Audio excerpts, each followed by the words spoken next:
सूरज के बिना सुबह नहीं होती, चांद के बिना रात नहीं होती, और बरसात के बिना बरसात की शुरुआत ही नहीं होती। 17 सितंबर को याद के बिना साल की शुरुआत ही नहीं होती। माझा नमस्कार, माझे नाव मोहन आहे। आज 17 सप्टेंबर आहे। आज आपण मराठवाडा मुक्ती संग्राम दिन साजरा करीत आहोत। सर्वप्रथम तुम्हा सर्वांना मराठवाडा मुक्ती संग्राम दिनाचा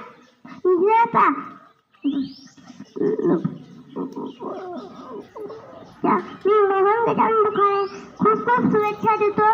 आपला भारत देश 15 ऑगस्ट 1947 रोजी इंग्रजांच्या गुलामगिरीतून मुक्त झाला, परंतु त्यावेळी मराठवाड्यावर निजामाची सत्ता होती आणि 1948 मध्ये मराठवाड्यातील निजामाची सत्ता संपली। तेव्हापासून आपला मराठवाडा स्वातंत्र्य अतिशय उत्साहात साजरा केला जातो। जय